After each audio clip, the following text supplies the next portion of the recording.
Hello everyone.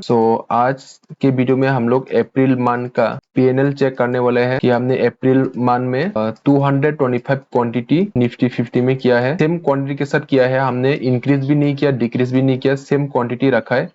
मैं हमेशा इतना ही करता हूँ, 1 मंथ के लिए एक ही क्वांटिटी के साथ करता हूँ, या तो चेंज करना है नेक्स्ट मंथ में करता हूँ या तो उससे पहले कर देता हूँ।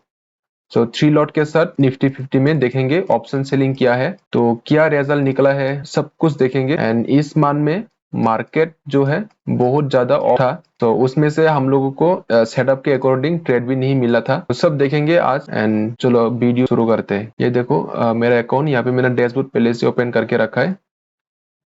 इसको रिफ्रेश करता हूँ एक बार। चलो और एक बार रिफ्रेश करता हूँ। रिपोर्ट्स में जाएंगे and PNL future and option date select करेंगे। पहले हम लोग फर्स्ट वीक का देख लेते हैं, एक एक वीक करके देखेंगे। तो पहले 1 अप्रैल टू फर्स्ट वीक का देख लेते हैं। इस अप्रैल मंथ में ट्यूसडे से शुरू हुआ है, ट्यूसडे टू सैटरडे। वैसे तो फ्राइडे तक ही है, लेकिन हम लोग यहाँ पे सैटरडे पकड़ लेते हैं ताकि ये फ्राइडे का पैनल भी यहाँ पे दिख जाए। तो ये पहला वीक का चेक कर लेते हैं क्या हुआ है। फर्स्ट वीक में 10,000 का प्रॉफिट था। इसमें हम लोग को प्रॉफिट हुआ था फुल टारगेट। उसके बाद सेकेंड टाइम में भी प्रॉफिट हुआ है, जो कि फुल टारगेट नहीं मिला था, लेकिन नेक्स्ट टाइम पे लॉस हुआ था। तो 3 दिन ट्रेड किया, इसमें से प्रॉफिट हुआ है। उसके बाद नेक्स्ट वीक चेक कर लेते हैं। अप्रैल 1 से यहाँ पे बस ये 1 तो फिक्स रहेगा, ये जो 1 है ये तो फिक्स रहेगा, यहाँ पे बस 12 कर देना है। वेट, हाँ 12 कर देते हैं and let's go. Second week में ही हम लोगों का 27,000 का प्रॉफिट हो चुका था। एंड यहाँ पे आप लोग ध्यान रखिएगा, इस चार्जेस देखिए, मैंने एक बार भी ओवर ट्रेडिंग नहीं किया, मेरा चार्जेस बहुत कम है। यहाँ पे देखिए ये फर्स्ट वीक का था, सेकेंड वीक में हमने 1 2 3 4 डेज ट्रेड किया है। उसमें से फर्स्ट 7 अप्रैल में प्रॉफिट हुआ है, उसके बाद फिर से प्रॉफिट हुआ है, उसके बाद लॉस हुआ है, एंड इसके बाद फिर से प्रॉफिट हुआ। ये हो गया second week. And third week check करेंगे। थर्ड वीक में हम लोग का ज्यादा कुछ हुआ नहीं। इसमें हम लोग थर्ड वीक का देख सकते हो, मार्केट मोस्टली ऑफ ही था। यहाँ पे देखो सिर्फ एक ही बार ट्रेड किया मैंने, एक बार ट्रेड किया। मार्केट वैसे तो ओपन था एंड कुछ कुछ ऑफ भी था, लेकिन सेटअप नहीं मिला इसके अकॉर्डिंग। देखो यहाँ पे आप लोग पेशेंस लेवल देखिएगा इस मेरा, ठीक है। यहाँ पे इसमें प्रॉफिट हुआ, इसमें प्रॉफिट हुआ, तो मैंने जल्दबाजी नहीं किया। वैसे सेटअप मिलता तो मैं ट्रेड कर लेता, ऐसा नहीं कि प्रॉफिट हो गया तो चलो अभी थोड़ा सा बच के रहना है, मार्केट से ट्रेड नहीं करना, नहीं ऐसा मैंने नहीं किया। आप लोग ये मैं धीरे धीरे देख पाएंगे, धीरे धीरे देख पाएंगे। देखिए यहाँ पे एक बार ट्रेड किया, उसमें 900 का प्रॉफिट हुआ था इस वीक में। थर्ड वीक में ज्यादा कुछ हुआ नहीं। एंड उसके बाद फोर्थ वीक देख लेते हैं। ये रहा फोर्थ वीक। फोर्थ वीक में हमने पूरा 5 days out of 5 days trade किया, 1 2 3 4 5। तो 5 डेज में से एक बार 1860 का प्रॉफिट हुआ है, एंड उसके बाद 4,000 का प्रॉफिट, उसके बाद 6,900, ऑलमोस्ट 7,000 कह सकते हो। उसके बाद यहाँ पे लॉस हुआ है, एंड इसके बाद फिर से प्रॉफिट हुआ है। हम लोग का फोर्थ वीक में ही 44,000 का प्रॉफिट हो गया था। एंड अभी ये आते हैं लास्ट 30 तक ही लेना पड़ेगा। वैसे तो इस वीक कल खत्म हुआ है, कल हम लोगों ने प्रॉफिट किया था, जो कि कल जो है नेक्स्ट ये मई का 1 में हो गया था, तो इसको हम लोग नहीं लेंगे। 4 वीक के बाद ये और एक वीक आएगा, जो कि ये वेडनेसडे का है। एंड इस वीक में इससे पहले वीक तक 4 वीक तक हम लोग का 44,000 का प्रॉफिट था, लेकिन इसमें हम लोगों को चार्जेस, टोटल चार्जेस पे करने के बाद ये है फाइनल पीएनएल ऑफ 1 to 30 अप्रैल का। फिर से रिफ्रेश करता हूँ, देखिए। यहाँ पे टोटल रियलाइज पीएनएल 44,385 का है। एंड जो ब्रोकरेज है, चार्जेस एंड टैक्सेस 1,569.21 का है। एंड जो हम लोग का डीमेट अकाउंट पे आएगा वो 42,815.79 रुपीज का है। एवरेज मान है मेरे, वैसे तो 3 लॉट के साथ मेरा जो टारगेट है, मेरा 3 लॉट के साथ टारगेट, मैं टारगेट कैसे डिसाइड करता हूँ आप लोग को दिखा देता हूँ। यहाँ पे देखिए 3 लॉट के साथ मेरा 225 क्वांटिटी मेरा टारगेट हमेशा इतना रहता है। यहाँ पे 9000 हो गया और लॉस कितना लेता हूँ मैं 225 इंटू 25।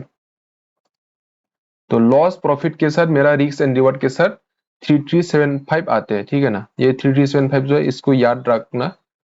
सो मान लो एक मान में 20 दिन का ट्रेडिंग डेज है, मैं कोई मान में 16 डेज भी होता है, 17 डेज में होता है, 20 डेज भी होता है, 23 डेज भी होता है, लेकिन मैं एवरेज 20 मान रहा हूँ। एंड जो लॉस है, लॉस कितना लेता हूँ मैं 225 इंटू 25। ये बाद में ट्रेल वगैरह भी होता है, ठीक है ना।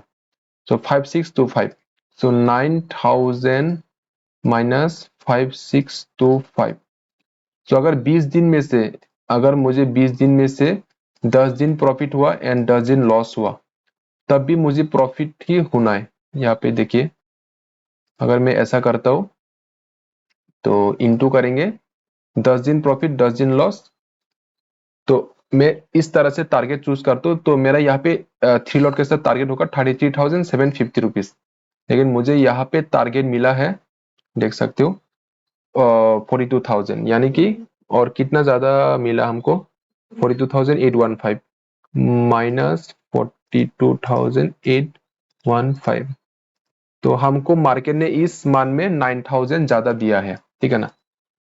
तो चलो ये अच्छी बात है, मार्केट ने दिया है तो हम लोग का टारगेट मोस्टली 33,000 इतना तक ही रहता है 3 लॉट के साथ। सो अच्छा हुआ इस मान में तो, एंड हमने एक बार भी ओवर ट्रेडिंग नहीं किया।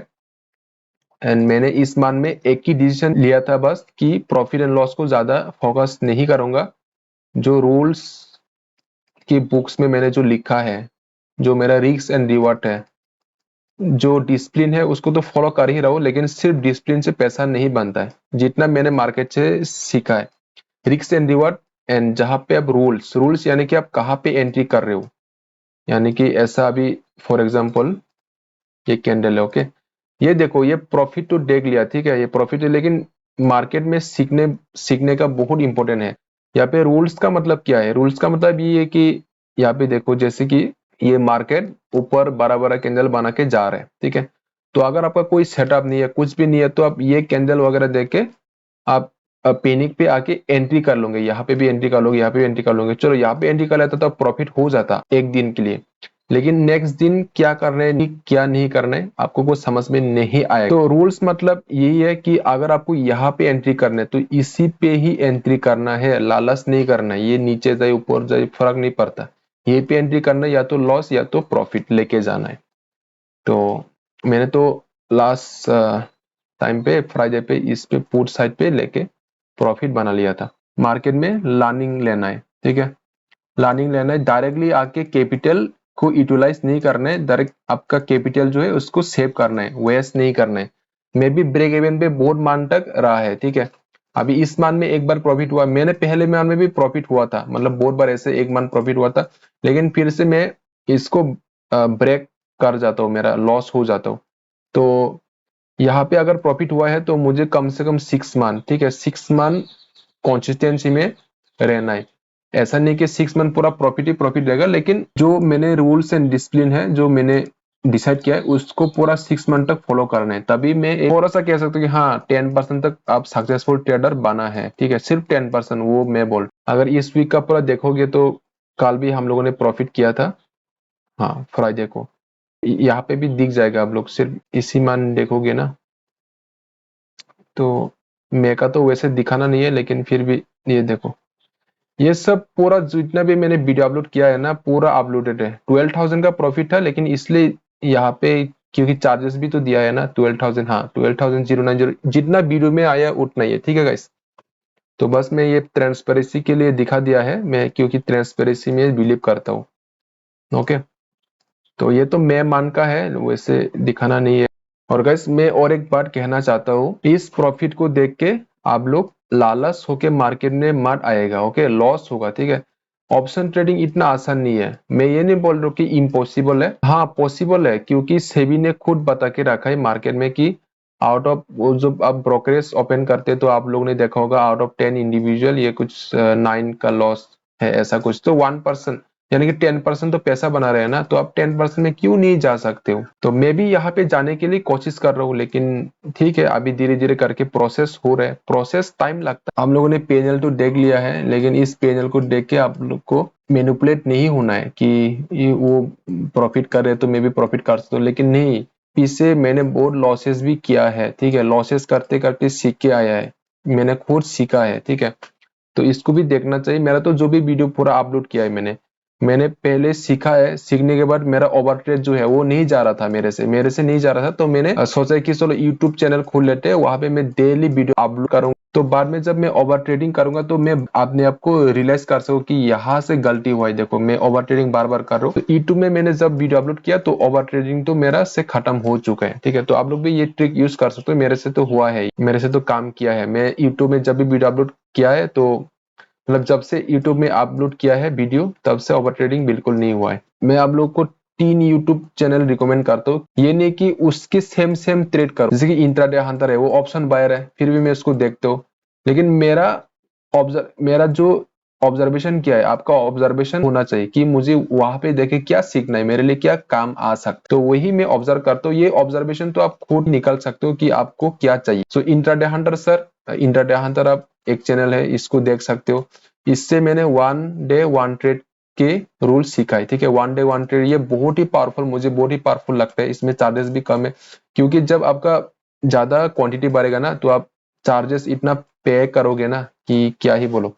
आप लोग अगर देखोगे तो ये जो मैं प्रॉफिट किया है, यहाँ पे चार्जेस बहुत ही कम देख सकते हो, ये ऑलमोस्ट मेरा प्रॉफिट का 3% रहेगा। अगर आप लोगों ने देखा होगा, बहुत सारे लोग प्रॉफिट तो करते हैं, लेकिन चार्जेस ही पूरा 40-30% लेके जाते हैं। एंड सेकेंड यूट्यूब चैनल आप लोग देख सकते हो, power of stock. Power of stock सिर्फ इसका पीएनएल मत देखना, ठीक है। इसका जो पॉडकास्ट आते हैं, एक तो इसका पॉडकास्ट है, कहाँ पे देखा मैंने भूल गया, लेकिन इसका पॉडकास्ट यूट्यूब में बहुत सारे देख जाएगा। लेकिन एक चैनल है इसके, मैं इस चैनल का नाम याद नहीं आ रहा है, इसमें बहुत अच्छे से इसने बोला है कि रिस्क एंड रिवॉर्ड के बारे में। एंड ये एक पूरा डिसिप्लिन ट्रेडर, मतलब रियल ट्रेडर है, ठीक है ना, इसको देखना है। एंड आप थर्ड देख सकते हो, अल्फा लियो कैपिटल करके एक चैनल है, वो ज्यादा वीडियो डालता नहीं है, 56,000 अराउंड सब्सक्राइबर है उसका, 56,000। अल्फा लियो कैपिटल ऐसा करके वो जिम वगैरह भी करते हैं। इसका पॉडकास्ट मैंने face to face with Vivek Bajaj इसमें देखा था। जो तीनों नाम बताया मैंने, intraday hunter, power of stock by Subhashish, उसके बाद अल्फा लियो, इन तीनों से मेरा स्ट्रेटेजी बिल्कुल अलग है। एंड आप लोग ये भी बोल सकते हो कि एक मान प्रॉफिट हुआ तो इतना बात कर रहे हैं, नहीं गाइस, ऐसा बिल्कुल भी नहीं है। मैंने इस मान में जो डिसीजन लिया है ना, वो बहुत सही डिसीजन था। तो अभी भी प्रोसेस, अभी भी बहुत, ये 6 मान में टाइम रखा है, ठीक है। 6 मान में से 1 मान तो प्रॉफिट हुआ है और 5 मान बाकी है मेरा पास। 5 मान में मेरे को प्रूफ नहीं करना है, लेकिन प्रूफ वगैरह कुछ नहीं करना है, आपको ट्रेडिंग से पैसा बनाना है, ना तो आपको एक्यूरेसी पीछे भागना है, या तो किसी को दिखा के आपको ये करना है। सो मैं जितना पैनल डाला ना, आई थिंक किसी ने यूट्यूब में नहीं डाला होगा इतना इतना ट्रांसपेरेंसी के साथ। सो मेरा अप एंड डाउन भी हुआ है बहुत ज्यादा, लेकिन देखते अभी तो मैं बोल ही दिया है, 6 मान में ये टारगेट किया था, इसमें से 1 मान तो राइट हो गया, अभी 5 मान बाकी है। 1 स्ट्रेटेजी डेवलप करना है, ठीक है, उसके ऊपर बैक टेस्ट करना है, बैक टेस्ट करके कम से कम 3 to 4 इयर्स का बैक टेस्ट करना है। एंड बैक टेस्ट में भी 2 प्रकार का बैक टेस्ट है, एक तो एआई के थ्रू, यानी कि कुछ ऐसा स्टॉक मॉक वगैरह कुछ वेबसाइट, उससे बैक टेस्ट करवा सकते हो, या तो मैन्युअली कर सकते हो, लेकिन मेरे को लगता है मैन्युअली सबसे ज्यादा बेस्ट है। ओके, मैंने भी स्टॉक मॉक ऐसा कुछ में 700 रिसर्च करके मैंने बैक टेस्ट करवाया था, वहीं पे मेरा सबसे टाइम खराब हुआ। इस बैक टेस्ट को मैंने ट्रस्ट करके वो ही था। लेकिन अगर आप मैन्युअली करते हो ना, पूरा एक एक चार्ट को देख के कर रहे हो, यानी कि ये पूरा चार्ट को देख के कर रहे हो, तो आपको ये चार्ट का जो बिहेवियर है इसको समझ में आ जाता है। क्योंकि देखो, ये तो अभी मार्केट खत्म हो चुके हैं, लेकिन ये चार्ट जो मूव कर रहे हैं ना, ये जो अभी रेड कैंडल बना है, अभी तो ये रेड कैंडल दिखा रहा है, लेकिन लाइव मार्केट में अगर आप देखोगे तो ये जो वीक है, ये जो ऊपर गया होगा, उस टाइम पे तो ग्रीन बना रहा होगा ये। तो ये छोटा छोटा ऑब्जर्वेशन है, ऑब्जर्वेशन आपको जानना चाहिए, you should have good observation skill, ठीक है। तो बैक टेस्ट कर रहे, ऐसा नहीं कि यार ये स्ट्रेटजी अच्छा, ये ऐसा नहीं करना है। आप पहले तो एक सेटअप बनाना है, उसके बाद मैनुअल बैक टेस्टिंग करना है। मेरे से तो मैनुअल बैक टेस्टिंग, हालांकि थोड़ा सा टाइम लगता है, इसमें थोड़ा सा मेहनत करना पड़ता है। रात रात मैंने भी 3-4 बजे तक पूरा बैक टेस्ट किया है। एंड हाँ, इसमें टाइम लग सकता है, लेकिन बाद में रिजल्ट भी तो अच्छा देगा। हाँ, बैक टेस्ट करना है, उसके बाद उसके ऊपर काम करना है सेम रूल के साथ। तो एंड रिस्क एंड रिवॉर्ड आप लोग 1:2 रखना है। मैं तो 1:1.8 समथिंग रखता हूँ। तो ऐसा कर सकते हो, ये अपने हिसाब से कर सकते हो। एंड अगर आप लोग का कोई भी क्वेश्चन, कोई भी क्वेरीज हो तो आप कमेंट में लिख दीजिए, मैं रिप्लाई कर दूंगा। अभी यही पे वीडियो क्लोज करते हैं, ओनली पैनल दिखा दिया आप लोगों को। So thank you guys, thanks for watching.